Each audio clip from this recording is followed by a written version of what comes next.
بسم اللہ الرحمن الرحیم۔ السلام علیکم۔ روزانہ واقعات سننے کے لیے اس چینل کو سبسکرائب کریں۔ ام المومنین حضرت عائشہ صدیقہ رضی اللہ تعالی عنہا نے فرمایا کہ ایک عورت حضور نبی کریم صلی اللہ علیہ وسلم کے پاس آئی جس کا دایاں ہاتھ سوکھ گیا تھا۔ اس نے آپ صلی اللہ علیہ وسلم سے عرض کیا کہ یا رسول اللہ صلی اللہ علیہ وسلم دعا کیجئے کہ میرا ہاتھ ٹھیک ہو جائے۔ بس آپ صلی اللہ علیہ وسلم نے فرمایا کہ کس وجہ سے تیرا ہاتھ سوکھ گیا ہے؟ اس نے کہا کہ میں نے خواب دیکھا ہے کہ قیامت قائم ہو گئی ہے اور دوزخ سلگائی گئی ہے اور بہشت پاس لائی گئی ہے۔ میں نے دیکھا کہ میری ماں دوزخ میں ہے اور اس کے ایک ہاتھ میں چربی کا ٹکڑا اور دوسرے میں کپڑے کا چھوٹا سا ٹکڑا ہے، ان دونوں سے اپنی جان کو بچاتی ہے۔ میں نے اس سے پوچھا کہ کیا وجہ ہے کہ تو دوزخ کے گڑھے میں کیوں پڑی ہے؟ تو دنیا میں اللہ کی فرما بردار تھی اور تجھ سے تیرا شوہر بھی راضی تھا۔ تو اس نے کہا کہ میری بیٹی، میں دنیا میں بخیل تھی اور یہ مقام بخیلوں کے لیے ہے۔ پھر اپنی ماں سے کہا کہ تیرے ہاتھ میں چربی اور کپڑے کا ٹکڑا کیوں ہے؟ اس نے کہا کہ انہی دنوں کی وجہ سے میری جان بچی ہے جو میں نے دنیا میں اللہ کے لیے دیے تھے۔ پھر میں نے کہا کہ میرا باپ کہاں ہے؟ اس نے کہا کہ وہ سخی تھا اور سخیوں کے ساتھ ہے۔ پھر میں جنت میں آئی اور اپنے باپ کو حوض کے کنارے کھڑا ہوا دیکھا جو لوگوں کو پانی پلا رہا تھا۔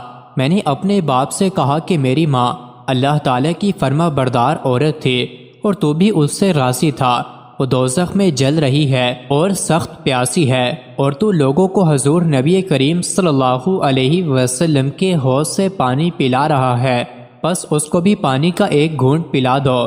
اس نے کہا کہ اے میری بیٹی، اللہ تعالیٰ نے گناہگار بخیلوں پر حضرت محمد صلی اللہ علیہ وسلم کے حوض کا پانی حرام کیا ہے، تو اس کے بعد میں نے اپنے باپ کی اجازت کے بغیر پانی کا ایک پیالہ اپنی پیاسی ماں کو پلایا تو میں نے ایک آواز سنی کہ کوئی کہہ رہا ہے کہ اللہ تعالیٰ تیرے ہاتھ کو خشک کر دے، کیوں تو نے گناہگار بخیل کو حضرت محمد صلی اللہ علیہ وسلم کے حوض سے پانی پلایا۔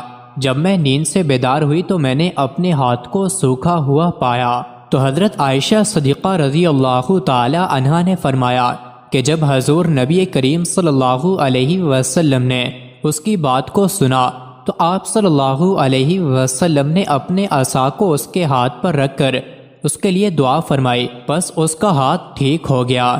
حضور نبی کریم صلی اللہ علیہ وسلم نے فرمایا کہ جنت میں ایک درخت ہے جس کا نام سخاوت ہے، جس کی ٹہنیاں دنیا میں لگی ہوئی ہیں۔ جس شخص نے اس کی ایک ٹہنی پکڑ لی تو درخت اس کو جنت کی طرف کھینچ لیتا ہے۔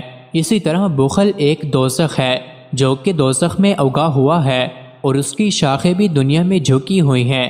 جس شخص نے ایک شاخ پکڑ لی وہ شاخ اس کو دوزخ کی طرف کھینچ کر لے جائے گی۔ اور آپ صلی اللہ علیہ وسلم نے فرمایا کہ سخی خدا اور مخلوق کے قریب تر ہے اور بخیل خدا اور مخلوق سے دور ہے۔ اور آپ نے فرمایا کہ بخیل جنت میں داخل نہیں ہوگا اگرچہ وہ زاہد و عابد ہی کیوں نہ ہو۔ مزید ایسی ہی ویڈیوز کے لیے چینل کو ضرور سبسکرائب کریں۔